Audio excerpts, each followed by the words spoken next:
Bueno, quiero empezar agradeciendo muy sinceramente a esta Real Academia y a Miguel Alario en particular la oportunidad que me da de participar en este acto.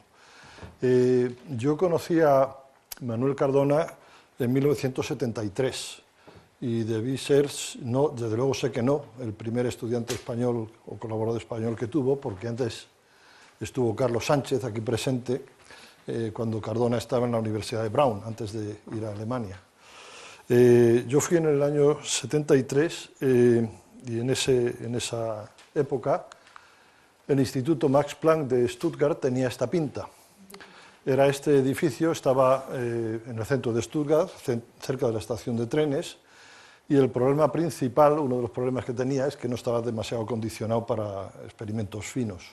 De hecho, el paso de los tranvías por la calle ponía un ritmo y una limitación severa al tiempo de experimentación por mor de las vibraciones ópticas y todo este tipo de cosas, ¿verdad?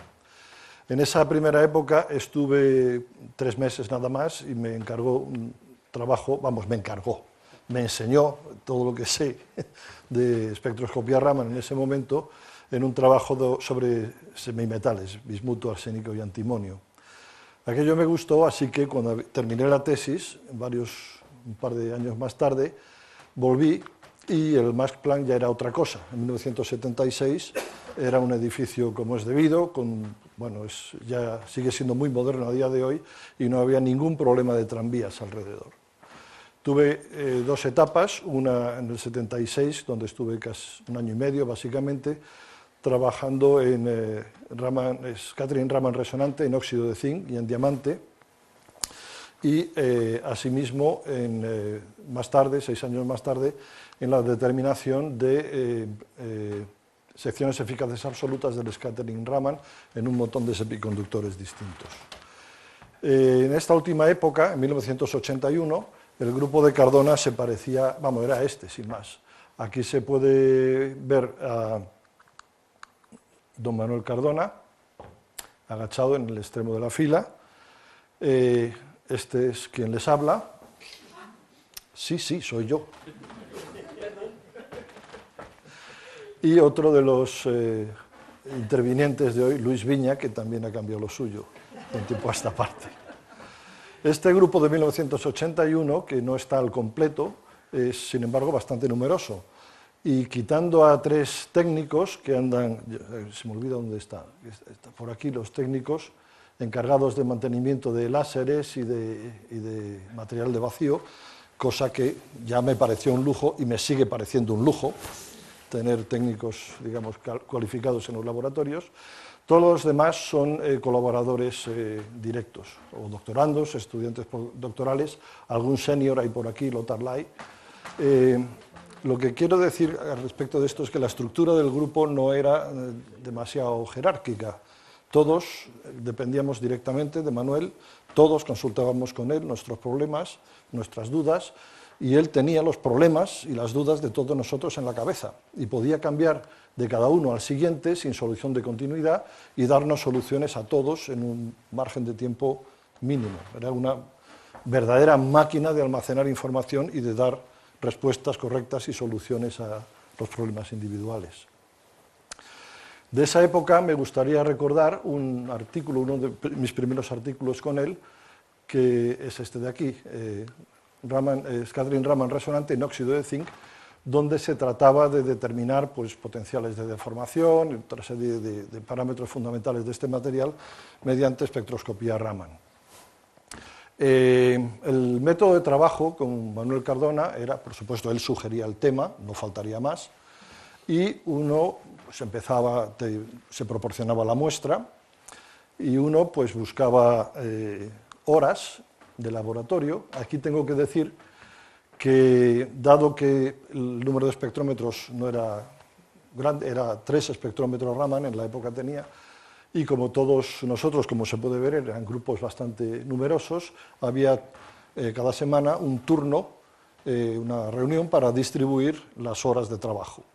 Y a los que teníamos la dicha de vivir en el propio edificio del instituto, en los cuartos de huéspedes que tenían, pues teníamos el privilegio de copar los turnos de noche y los fines de semana, porque total, como ya estábamos allí, se podía ir al laboratorio en pijama o cualquier cosa. En fin, el método de trabajo, como digo, se ilustra en este artículo. Aquí en la izquierda se puede ver lo que es el draft de cómo sería la publicación. Se lee introducción, experimento, resultados. Está claro que lo más importante para Manuel era la introducción y motivar bien las cosas. Y esta es, a la derecha, una típica discusión con él. Esto, Manuel tardaba 10 minutos en hacerlo y nosotros, yo por lo menos, varias horas o días en descifrarlo y digerirlo. Toda la física del artículo, que tiene 7 páginas, está metida aquí. Aparte de eso, que era un gran experimentador, como todo el mundo sabe, Manuel Cardona dominaba la teoría a la perfección. De hecho, parte de este trabajo consistió en hacer cálculos mediante pseudopotenciales del efecto de las vibraciones de los fonones sobre las bandas del óxido de zinc. Yo no había hecho eso en mi vida, ni tenía ni idea, pero Manuel Cardona, en un curso de 1 hora, me enseñó a hacerlo y, sorprendentemente, la cosa funcionó. En este artículo, bueno, hubo también otros problemas, porque la muestra de óxido de zinc era un monocristal bastante raro en la época, bastante costoso desde el punto de vista económico, y eran unos prismas preciosos de sección hexagonal, con un color ligeramente amarillento, una verdadera preciosidad. Bueno, el caso es que el primero, después de cortarlo, pulirlo y orientarlo, se cayó al suelo y desapareció. Se me cayó al suelo y desapareció, parecía evidente. Yo, claro, he puesto una tesitura de ir a don Manuel Cardona, director del Instituto Max Planck, y explicar lo que había pasado, pues tenía bastante más miedo, por lo menos tanto como Isabel cuando se lo encontró en primera fila en su conferencia. Bueno, para mi sorpresa me dijo, no pasa nada, corta otro trozo que te lo manden pulir y sigue adelante, pero date prisa que esto... Me quedé helado, dije chapó, y bueno, y poco tiempo después el artículo estaba. Y por último, a propósito de este artículo, quería enseñar su evolución de citas. Es un caso muy curioso porque en los primeros 24 años, tras su publicación en 1977, fue prácticamente inadvertido. Tuvo un total de unas 30 citas en los primeros 24 años. Después, cuando el óxido de zinc se convirtió en algo interesante desde el punto de vista optoelectrónico y de aplicaciones nuevas y tal y cual, pues empezó a citarse y ahora, naturalmente, pues vuelve a decaer, como es lógico y natural. Las conclusiones para mí son obvias. Aparte de la valía poca o mucha de un artículo, cuenta el momento en que se produce y los intereses científicos o de otra naturaleza que existan en ese momento. Esto es lo que llamarían los expertos bibliométricos una bella durmiente, que tardó 24 años en despertarse. Bien, pasando ya, porque quisiera recuperar un poco el tiempo, voy a describir muy brevemente a qué me dedico ahora, o los últimos años. Con Manuel Cardona yo estudié semiconductores tridimensionales, bastantes de ellos, y toda mi vida profesional se ha seguido basando en la espectroscopía de semiconductores, con dimensiones cada vez más reducidas. Es decir, empezamos estudiando pozos cuánticos, después hilos cuánticos, y finalmente, de unos años a esta parte, trabajamos en puntos cuánticos de semiconductores, es decir, trozos de semiconductor en los cuales hay confinamiento cuántico de la función de onda porque son pequeños en las 3 dimensiones.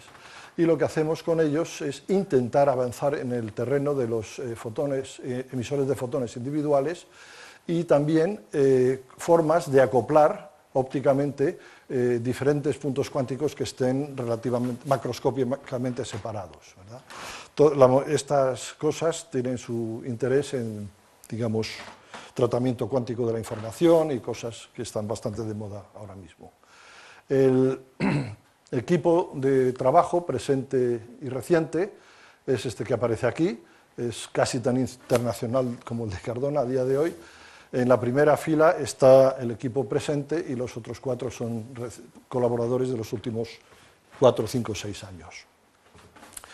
Bien, la motivación fundamental de lo que estamos haciendo es utilizar fotones con un momento angular bien determinado, que está en su polarización, para transferir información cuánticamente desde átomos, puntos cuánticos, digamos, que actuarían como qubits estáticos, para transferir esa información de manera coherente de un átomo a otro, o de un punto cuántico a otro.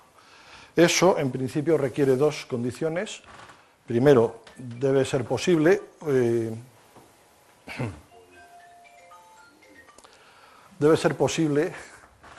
producir fotones de uno en uno para que hagan esa base de información, y segundo, hay que desarrollar esquemas para que se puedan interconectar de manera eficiente quantum dots que estén distantes entre sí. ¿Cómo lo hacemos? Bueno, en primer lugar, si hablando de los emisores de fotones individuales, la forma de caracterizar que un sistema produce fotones de uno en uno es un experimento de interferometría de Hanbury, Brown y Twist, correlación de intensidades. Para un emisor de luz normal, que emite muchos fotones en un espacio de tiempo muy corto, ante un divisor de haz, digamos simétrico, estadísticamente la mitad de ellos se transmite y la mitad de ellos se refleja. Y si uno cuenta con detectores adecuados cuál es el ritmo de llegada de los fotones individuales y hace un histograma de coincidencias, obtiene en general pues, una recta independiente de la diferencia de tiempos de llegada a los dos detectores. Y salvo fluctuaciones, esa recta es que el 50% se transmite y el 150% se refleja. El 50% se refleja. Si en lugar de eso uno tiene los fotones se emiten individualmente, eso quiere decir con un retraso de tiempo mínimo entre dos emisiones seguidas, sucede otra cosa. Un único fotón o bien se refleja o bien se transmite, pero nunca las dos cosas a la vez. Y en consecuencia el mismo histograma tiene un mínimo, idealmente cero, justamente cuando la diferencia de tiempos de detección entre los dos detectores es nula. Bien, este mínimo aquí, que se conoce como anti-bunching en términos técnicos, viene dado por la función de correlación de intensidades de los fotones detectados en cada uno de los dos detectores, y su forma matemática viene dada por esta expresión de aquí, en casos ideales. Gamma R, en este caso, sería la inversa de la anchura temporal de este pico de aquí. Y es algo importante porque el valor de ese gamma R determina si los fotones se pueden emitir secuencialmente con más rapidez o con menos rapidez. Y a su vez esto está determinado o bien por dos cantidades. Una es el ritmo de bombeo, cuanto más deprisa se bombea el material, el punto cuántico, antes se emitirá el siguiente fotón. Y segundo, el ritmo al cual se desexcita la transición que está emitiendo el fotón. Es decir, esto sería la inversa del tiempo de decaimiento de la excitación. Y los dos parámetros se pueden gobernar experimentalmente. Como ejemplo del primero, pues presento aquí un caso reciente en que estudiábamos la emisión de fotones individuales por un punto cuántico de fosfuro de indio y galio, vienen del Instituto de Microelectrónica, y lo que hacíamos era estudiar la emisión en negro, son estos picos de aquí, correspondientes a los estados fundamentales. Esta sería la transición que produce los fotones individuales, y lo que hacemos es jugar con la energía de excitación de tal manera que podamos coincidir con una transición entre estados excitados. Estos serían los picos rojos. Y si lo que hacemos es ampliar el primero de ellos, que sería esta cosa de aquí, la cuestión está en excitar el punto cuántico con una frecuencia que barra este intervalo de aquí, es decir, en resonancia o fuera de resonancia con el pico de absorción. El resultado es que efectivamente el pico de anti-bunching, la anchura, depende de la diferencia de energía entre la excitación y el pico de absorción que tendríamos aquí. Para diferencias pequeñas el pico es más estrecho y para diferencias de energía más grandes el pico es más ancho. O sea que efectivamente podemos, mediante este juego, reproducir la curva de absorción, porque los puntos que representan aquí el ritmo, digamos la inversa de la anchura del pico de anti-bunching, el ritmo de anti-bunching, podríamos decir, una vez normalizado, pues reproduce exactamente la curva de absorción. Esto quiere decir que podemos controlar este tiempo variando la absorción. Por supuesto, esta es una forma sofisticada de hacerlo. Otra forma sería aumentar la potencia del láser de excitación, que llevaría al mismo resultado. Y la otra forma consiste en poner los puntos cuánticos que hay aquí, incluirlos en un cristal fotónico. Un cristal fotónico es una estructura periódica de agujeros en un material aislante, con algún defecto donde se van a concentrar los modos electromagnéticos propios que pueden propagarse en este caso aquí. Y naturalmente cuando un punto cuántico de estos se mete en una cavidad, lo que se produce es un cambio en la probabilidad de recombinación por efecto Purcell. Bien, en este caso lo que hacemos también es, en función de la diferencia de energía que está aquí entre el modo propio de la cavidad y la energía de recombinación o del excitón de uno de estos puntos cuánticos, en función de esa diferencia, vamos viendo que también se reduce mucho la anchura del pico de anti-bunching a medida que uno disminuye esta diferencia de energía. Es decir, en este caso podemos ver más explícitamente cómo se reduce este tiempo en función de la diferencia de energías, ¿verdad? Y por supuesto, en este caso lo que estamos gobernando es el otro término que aparecía en la expresión de aquí. O sea que cualquiera de los dos términos son controlables experimentalmente para poder controlar a voluntad, dentro de ciertos límites, por supuesto, lo que sería este fenómeno de anti-bunching. Más recientemente hemos extendido estos estudios a otros materiales, a nitruros, ya con otra característica, son materiales de gap muy grande, por eso emiten en la zona verde, azul, violeta, y ellos también se producen en determinados casos emisión de líneas de emisión muy estrechas correspondientes a puntos cuánticos o cosas que se le parecen, y tienen una polarización muy definida y un clarísimo anti-bunching, lo cual hace de ellos candidatos también para hacer fotones individuales. Ya lo último, que está todavía esto está muy recientemente publicado, somos capaces, somos es un plural majestático, son mis colaboradores los que lo hacen, porque a mí ya no se me permite la entrada en el laboratorio para preservar el buen estado del equipo.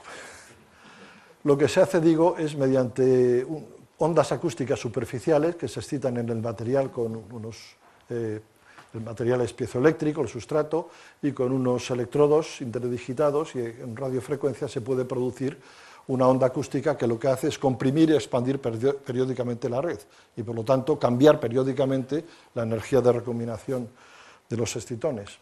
Pues efectivamente podemos ver cómo en el caso de una recombinación simple, que sería el excitón, o una recombinación en presencia de un segundo excitón, que esto sería el biexcitón, en ambos casos se puede ver que en función de la amplitud de las ondas acústicas uno ve un desdoblamiento, no es un desdoblamiento en realidad, esto es una oscilación en el tiempo y el pico inicial oscila entre los valores máximos y mínimos. Eso quiere decir que en estos términos también podríamos controlar, por una parte, el momento de la emisión del fotón individual y en un margen estrecho de energías también su energía, ¿verdad? Bien, esto es todo lo que quería decir al respecto.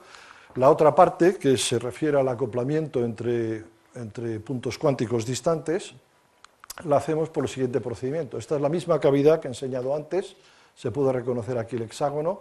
Esta imagen sería la distribución calculada del campo eléctrico para el modo de la cavidad, y identificamos dos puntos cuánticos que están separados del centro de la cavidad, pero que todavía sienten el campo eléctrico de la misma, son distintos, tienen energías de emisión diferentes y están separados del orden de una micra y media.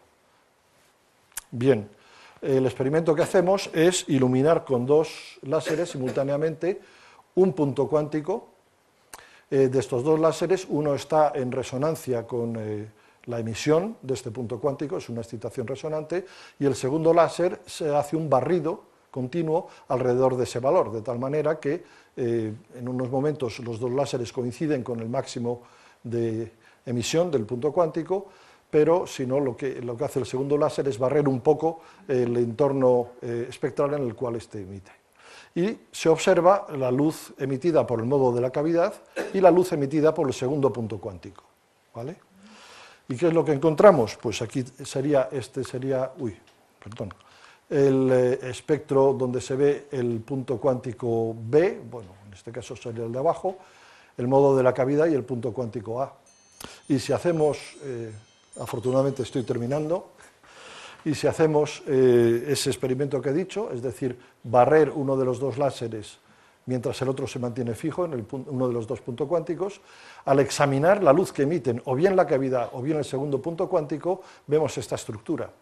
Y esta estructura resulta del hecho de que los dos láseres bombeando simultáneamente un punto cuántico alteran su densidad de estados, ya no tiene estados puramente excitónicos, sino que aparecen estados mixtos de excitón y fotón, lo que se llama estados vestidos o dressed states, que tienen una distribución espectral que es esta de aquí, y justamente esa distribución espectral es leída por el segundo punto cuántico, aparte de por la cavidad.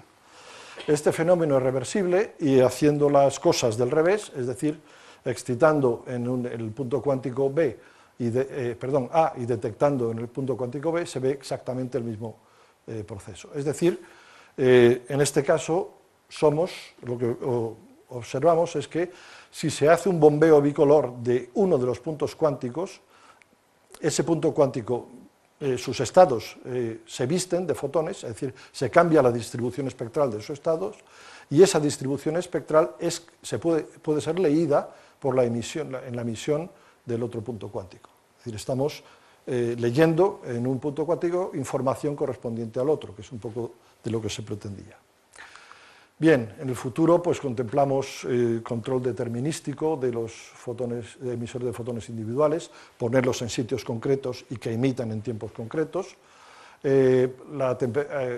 Todo esto, claro, se utiliza a muy baja temperatura, lo que hay que hacer es intentar a efectos prácticos que emitan a temperaturas altas, con nitruros, por ejemplo, o producir pares de fotones enlazados cuánticamente. En fin, nada de esto hubiera sido posible si mi vida científica no hubiera empezado en serio con Manuel Cardona, al cual pues, le debo realmente todo lo que haya podido llegar a ser aquí. Desde mi punto de vista, no solo suscribo las palabras de Isabel como excelente científico y excelente persona humana, una infinita curiosidad por todos los temas de física y de no física, los más increíbles, y una persona en una generosidad increíble, o sea, siempre dispuesto a ayudar, siempre dispuesto a sacar las castañas del fuego, tenía cualquier cosa menos mala uva, eso jamás le he visto un gesto de esos, y para mí creo que es, y para muchos, una persona irrepetible. Muchas gracias.